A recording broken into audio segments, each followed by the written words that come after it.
जोजो टीवी। जंगल के अंदर एक बड़ा सा तालाब था जहाँ बहुत सारे मगरमच्छ रहा करते थे और उसी के आसपास इतनी हरियाली पेड़ होने के कारण बंदरों का एक झुंड वहीं रहा करता था। उनमें से एक बंदर जिसका नाम पीकू था, हर मगरमच्छ के साथ दोस्ती करके उनसे जान पहचान बढ़ा कर रखता था। पीकू ये बात जानता था कि तालाब में कितने मगरमच्छ हैं। एक दिन सुबह सुबह पीकू जब मजे से पेड़ पर बैठकर केले खा रहा था, उसका ध्यान 3 रंगीन मगरमच्छों के ऊपर गया। एक था सफेद, एक काला और तीसरा था गुलाबी रंग का। 3 अलग अलग रंग के मगरमच्छ देखकर पीकू बहुत हैरान हो गया। खाते खाते उसका आधा केला मुंह में और आधा जमीन पर गिर गया और वो जोर से चिल्लाया, अरे ये क्या? आज तक मैंने ऐसा कुछ नहीं देखा। क्या मेरी आंखों को धोखा हुआ है? अरे अरे ये मैं क्या देख रहा हूँ? सफेद, काला, गुलाबी, हाय राम, 3 अलग अलग रंग के मगरमच्छ। अरे अरे जल्दी चलकर अपने दोस्तों को इत्तला करता हूँ। कहीं ऐसा ना हो कि ये लोग आए और वो बेचारे डर के मारे यहाँ से भाग जाएं। अरे मुझे जाना होगा। पीकू दौड़ कर जाता है और अपने दोस्तों को सबको बताता है। पानी में रहने वाले मगरमच्छ उसके मित्र ये बात जानकर बहुत हैरान होते हैं। अरे जल्दी कुछ करो, अरे वो आते ही होंगे। मैंने उन्हें इधर तालाब की तरफ आते हुए ही देखा है। अरे अरे अब तो हम बातें ही कर रहे थे, वो देखो तुम्हारे सामने वो आ रहे हैं। अभी पीकू अपने दोस्तों को ये सारी जानकारी दे ही रहा था कि तीनों रंगीन मगरमच्छ तालाब के सामने आकर खड़े हो जाते हैं। उन्हें देखकर तालाब में बाकी मगरमच्छ हैरान रह जाते हैं। उनमें से सबसे बड़ा और बुजुर्ग मगरमच्छ बाहर आता है और तीनों मगरमच्छ के सामने नमस्कार करते हुए कहता है, आप लोगों का यहाँ स्वागत है मुनिवर, मगर आप ये बताएं कि आप लोग कहाँ से आए हैं? आप देखने में तो हमारी ही तरह मगरमच्छ लगते हैं, मगर आज तक हमने कोई रंगीन मगरमच्छ नहीं देखा है।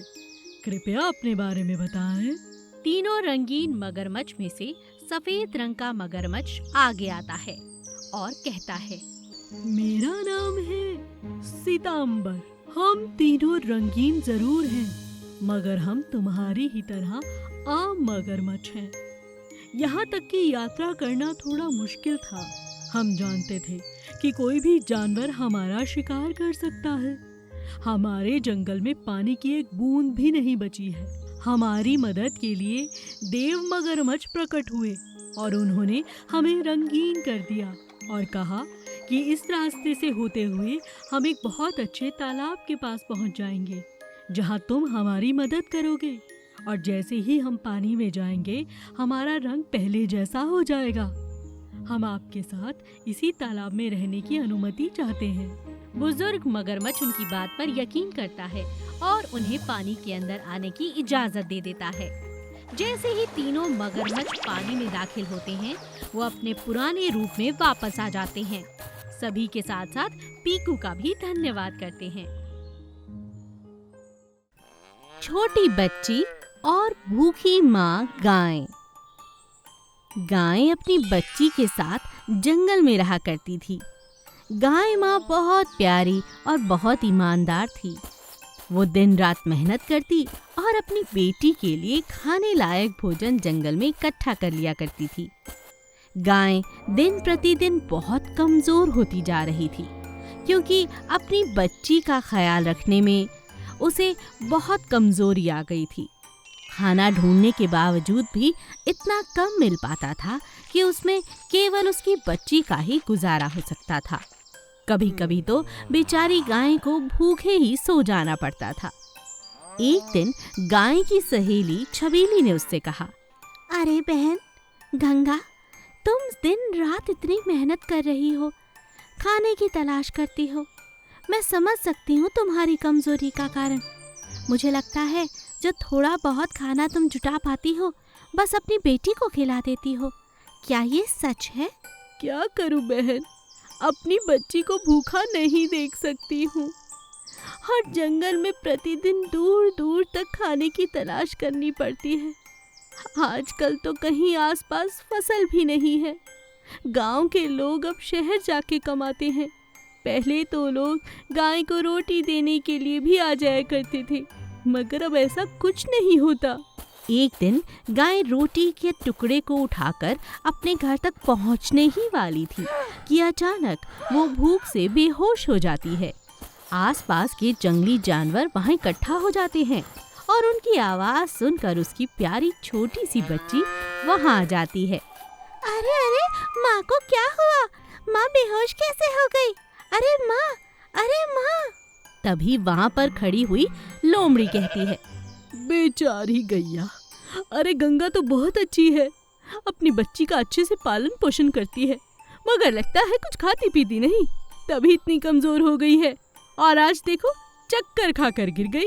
ये बात गंगा की बेटी सुन लेती है, जो रोटी का टुकड़ा होता है उसे अपनी माँ को खिलाती है और ढेर सारा पानी पिलाती है। गंगा को होश आ जाता है। अरे मेरी बच्ची, तुम यहाँ क्या कर रही हो? माँ, मैंने सब सुन लिया है, मैं जान गई हूँ। ये तो गलत बात है ना माँ।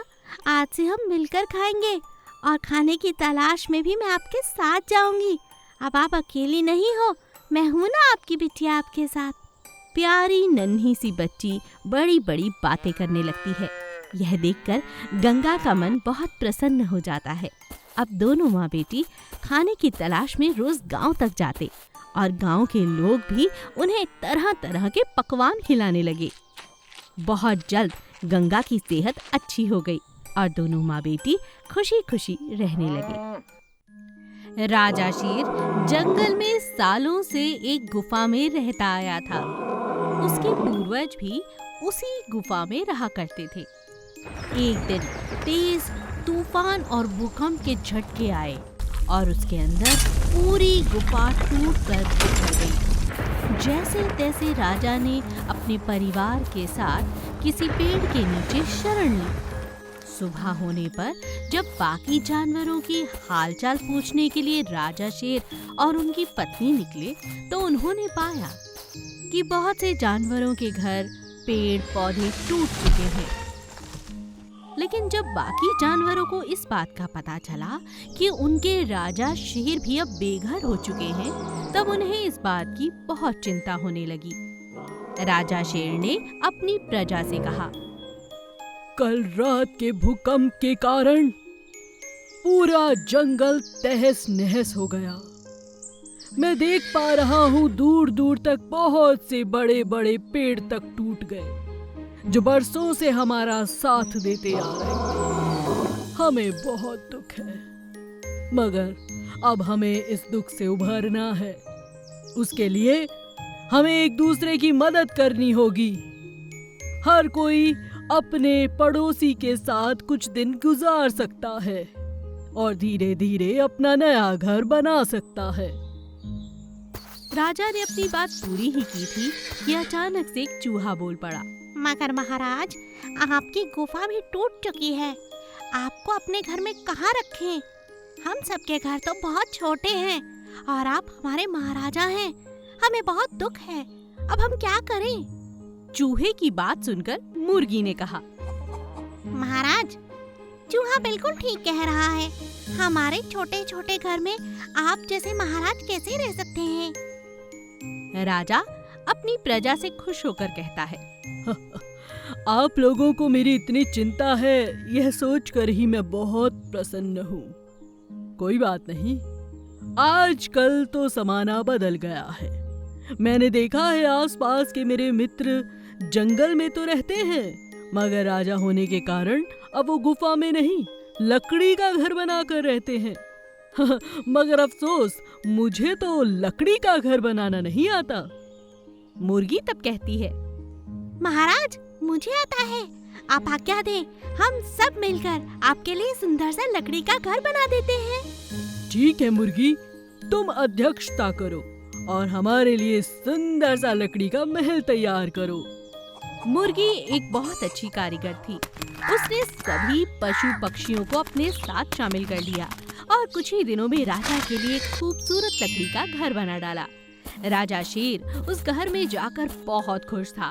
उसने कहा, अरे वाह, इसीलिए कहते हैं हर आपदा के बाद कोई ना कोई खुशी जरूर मिलती है। हर मुसीबत के आगे नया रास्ता निकल ही जाता है। हमारी प्यारी मुर्गी बहन ने इतना सुंदर खूबसूरत घर बनाकर हमें बहुत खुश किया। आज से मैं यहीं रहूंगा। आप लोग भी अपने नए घरों में जल्दी रहना शुरू कर दें और भगवान की आराधना करें कि दोबारा हमारे जंगल में इस तरह की आपदा कभी ना आए। सभी लोग अपने अपने घर पहुंच जाते हैं और खुशी खुशी अपने घरों में रहने लगते हैं।